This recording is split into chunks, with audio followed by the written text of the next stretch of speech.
In this video, I'm talking about The Doors of Perception by Aldous Huxley.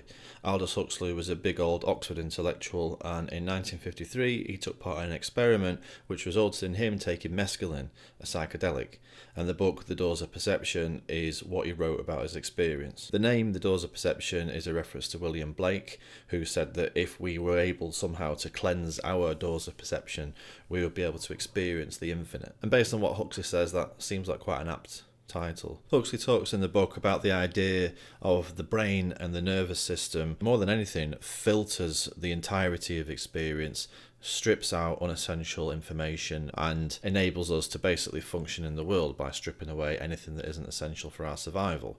His idea also is that psychedelics open the brain up to start engaging on these other levels that are usually closed to us. It's a relatively short book, pretty easy to read and really quite an interesting one. And also his experience of psychedelics is pretty much entirely in line with my experience of reading other books on this topic. He talks a lot about language in this book and how the world itself, our direct experience of the world, is different from the language that we can draw from in order to describe it. The world is not the word, so to speak. Language is obviously useful to build bridges between people. We have access to the accumulation of all the knowledge out there with the use of language. However, what he says is beneath language, there is the realm of direct experience, which language simply can't reach. Language is useful at attempting to build bridges as long as we're aware of its limitations and we don't confuse the word with the world. Huxley's psychedelic experience helped him become aware of that limitation as the drug sent him into that world beyond language, beyond human concepts even, into the more intuitive world of direct experience, a different transcendent country of the mind, as he described it. He makes clear that his experience of psychedelics changed him as a person. He can't unlearn the insights he gained on the connectedness of everything and also the limits of language in conveying that connectedness. As well as talking about the experience itself, he also ponders about the impact that people having this experience could have on the world as a whole. He takes aim at education, for example, which he says gears people towards learning who influenced whom to say what when. In other words, it's geared towards teaching people a secondary kind of knowledge about what other people have said and the connections between different ideas out there in the world, which he argues isn't really as important as the ability to listen to yourself and become in touch with your own experience and trust your own intuition and stuff like that. That stuff, he says, is more important in actually guiding you in your life in a direction that you actually want to go. All this external knowledge, it might be helpful in certain ways in opening certain doors for you, but it's all kind of a bit for nothing if those doors aren't the actual doors that you want to go through. This brought up a lot of feelings for me as a student, when I was a student, but mostly as a counselling tutor. I was always conscious as a tutor that the criteria that the course has for passing is always going to be slightly different from the actual kind of skills needed to become a therapist, like being able to trust your intuition, being able to listen to yourself and your own experience in the room with a client.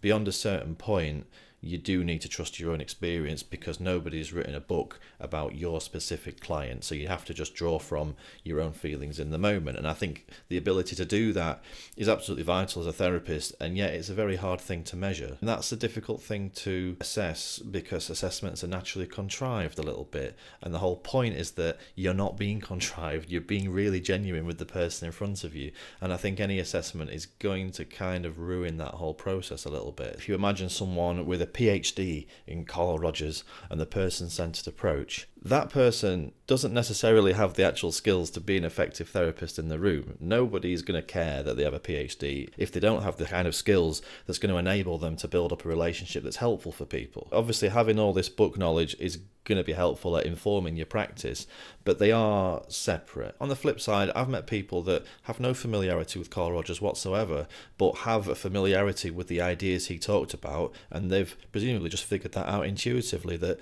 being like that is helpful for people, and they're able to do that to an incredibly effective level. Talking eloquently about the person-centered approach is different from being able to actually do it.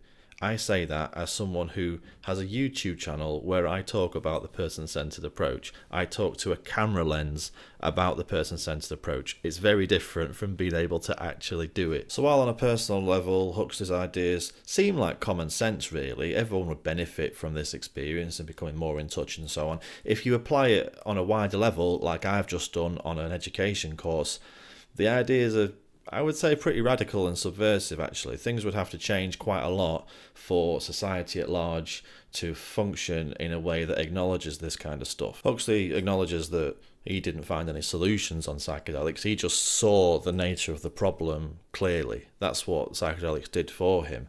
He also says that people aren't likely to be very productive in general while on psychedelics because they're too busy wondering about their existence and the beautiful nature of it than making their bed or putting the washing on or doing the ironing or anything like that. They're too busy staring at their hand wondering about how amazing everything is. It's not that they can't do those things, it's just that they don't want to. What's the point when existence itself is so amazing? So I don't think society is likely to reorganise itself around the insights of psychedelics anytime soon.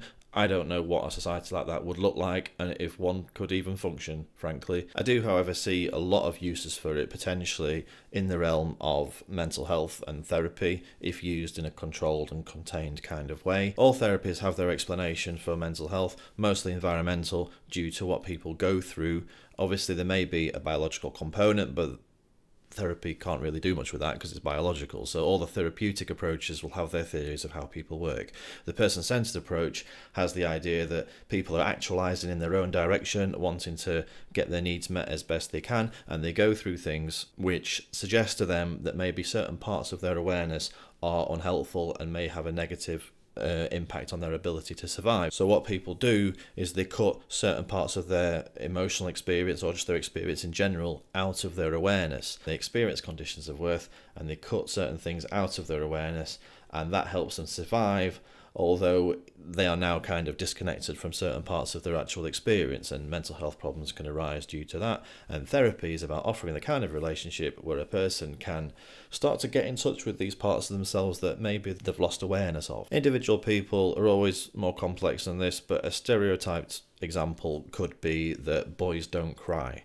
If you're a boy living in the world, at some point in your life you were probably able to cry, but at some point boys might experience the condition of worth about crying, that people might see them as less if they cry. So over time they may lose the ability to cry or even express the kind of emotions that crying gives them access to. And again, this is just a random example, but they may grow into the kind of man that, rather than expressing being upset and crying perhaps, they may get angry. They may have a build-up of just tension and anxiety. They're actually just upset, but they can't express being upset because they've had it enforced into them that that's dangerous. So that was a condition of worth, cut it out of their awareness. That's not an easy thing to do, and it causes all kinds of problems in other areas of their life. You can see in this context how taking psychedelics in a certain environment could be very helpful. Psychedelics that help you zoom out of human ideas about concepts and how you should be and expectations into the intuitive connectedness of everything, including what's going on inside your own head. You could maybe even make the connections yourself between your behaviour in the present moment and the things that you've been through, certainly with the help of psychedelics and with the help of therapy. I think combined they could be really powerful. And there is actually research being done into the use of psychedelics for therapeutic purposes. There are at least a couple of places in the UK that are researching this topic, and as far as I'm aware, there are certain states in America that are looking at legalizing psychedelics for the purposes of clinical trials and looking at its therapeutic use. Personally, I think it's great that research is getting done because I think there could be a real potential for this stuff to be helping people with their mental health in a therapeutic environment. I don't really know how to end this video other than to say that even though The Doors of Perception was published 70 odd years ago, it's still quite forward thinking even by today's standards. You might think that we should have got further along really in 70 years, but I think he changed the discourse on this stuff, made it a lot of people aware of it that weren't aware already, and I suppose that's a good thing, even if not much has come of it for ages. I think there's definitely going to be a place for psychedelics in therapy at some point in the future once the research is done and things have been sorted out. I don't think it's something that everyone should be doing all the time though, because someone needs to take the bins out.